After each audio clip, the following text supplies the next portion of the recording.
Hi there, this is the beginning of Lesson 55 in your Blue Book. We're going to review two vowel sounds that oftentimes get confused. U, which says say it, and I, which says say it. I. So I'm going to try to trick you guys a little bit and see if you can say the correct vowel in these words. First word, stick, say it. Next word, him, say it. Next word, pinch, say it. Let's read it. Ready? Stick, him, pinch.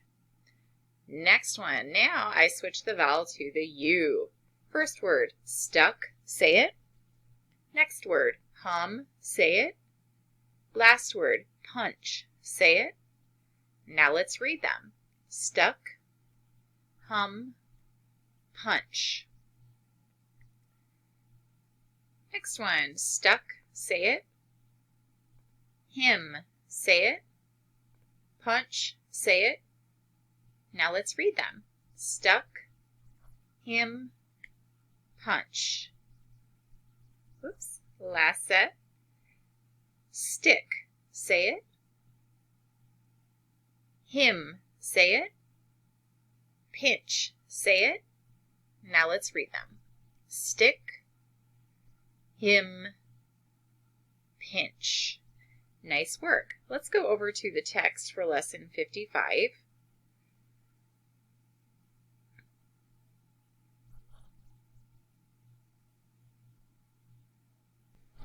All right, so let's go to the next part of Lesson 55. This is a review of the letters AR. AR together says R. Let's read some R words together. Column A. Arm, part, hard, farm. Column B. R, yard, garden, barking. I'll make it a little bigger for you. Part 2. We're going to say the sound that the underlined letters make and then read the word. Ready? Begin. Ch, branch, ow, around, a, jailer,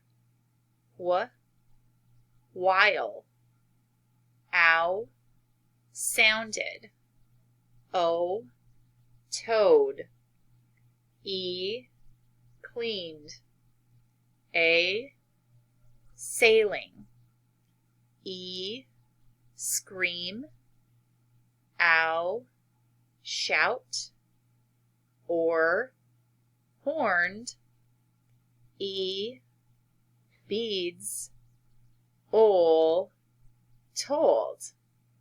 Now let's read them quickly, starting with branch.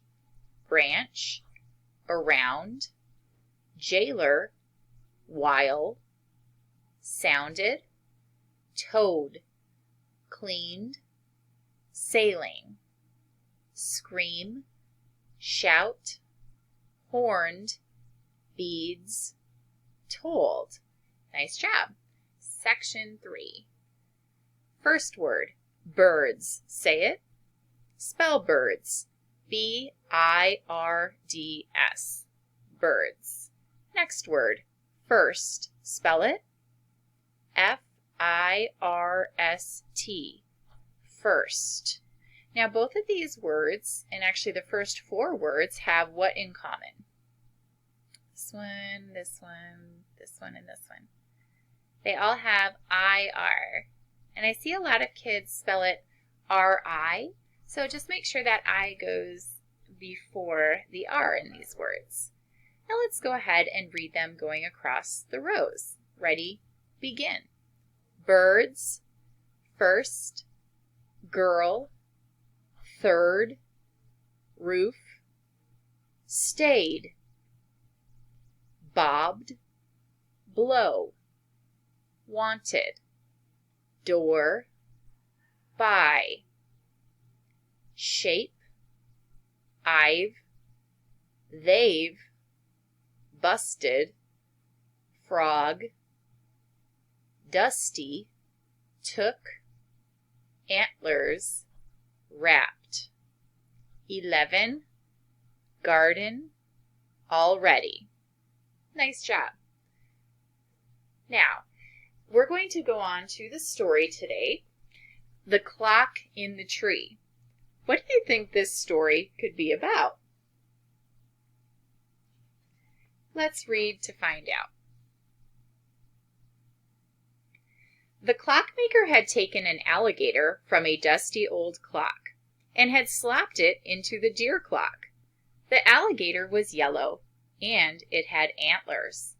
The old man said, "This clock looks just like it did before." So the clockmaker took the clock to the woman. The clockmaker rapped on her door. The woman came to the door. "What do you want?" she said.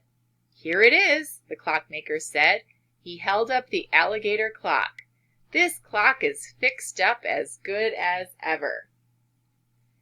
Describe the clock after the clockmaker fixed it. Well, it had an alligator in it and it had beads on it, because remember, he was trying to cover up that dent. Where did the clockmaker take the clock? Yes, he took it to the woman. What did he tell the woman? Well, he's basically lying. He's like, "This clock is as good as ever." Let's see if she believes him. The woman looked at the clock and said, "Oh no, I don't want to buy dusty clocks with beads on them.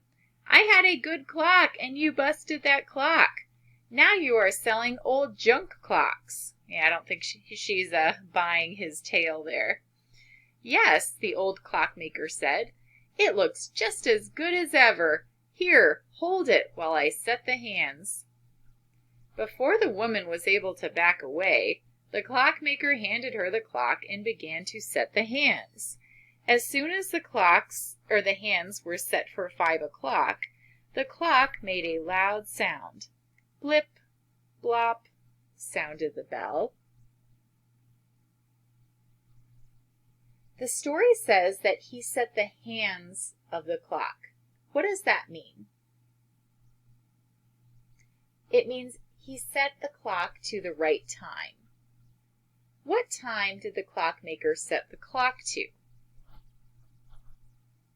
He set it for 5 o'clock. Next section. And here came the alligator. It bobbed up and down. It bobbed this way and that way.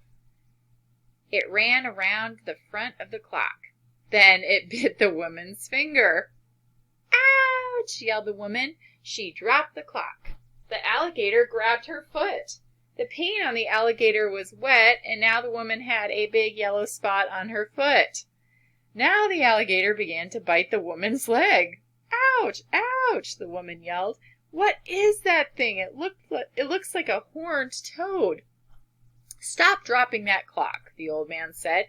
"You will make more dents in it." At 5 o'clock, what did the alligator do first? Well, first it bobbed up and down right here. Why did the woman drop the clock? She dropped it because the alligator bit her finger. What did the alligator do then? Then it grabbed her foot. What did the woman think the alligator looked like? She said it looked like a horned toad. How did the woman get a yellow spot on her foot? It was because the paint was still wet on the alligator. Let's read the next section. The woman yelled, "Make that horned toad stop biting me, or I will bust that clock." "Yes," the clockmaker said. "There was some dust on the clock, but I cleaned it up." The alligator kept biting the woman's leg. So the woman stepped on the clock. Bing, bong, dong went the bell. Beads went sailing this way and that. Then the alligator was still. The woman said, "Get that clock out of here." "Yes, it's a fine deer," the clockmaker said, but I think you bent the clock out of shape when you stepped on it. What did the woman finally do to stop the alligator from biting her? Yeah, she finally had enough and she just stepped on the clock. The woman yelled, "I don't want that clock. Take it and get out of here." The clockmaker said, "Yes, I like that deer too, but you don't have to shout. Pay me the $11 and I'll be on my way this day." "I'll pay you this," the woman said. She picked up the clock and tossed it into a tree. It stuck on a branch. A little yellow bird came and sat on the alligator's antlers. Another bird came and sat on the hour hand. "Look at that," the woman said. "Those birds like that clock. They think it's a bird's nest." The clockmaker said, "Yes, it is the best. I just hope those birds can tell time." What did the woman do when the clockmaker said he wanted his $11? Well, I can't really blame her. She tossed the clock into the tree. She was pretty upset. What happened to the clock in the tree? The birds sat on it. They thought it was a nest for them. Last section. The woman said, "For some time I wanted to get those birds into my tree, but this is the first time they've come to the tree. Thank you. How can I pay you for that?" Okay, this is a turn of events right here. "Hand me $11 and I'll be on my way this day," the clockmaker said. So the woman gave the clockmaker $11 and the clockmaker went home. The woman stayed in her yard and looked at the birds.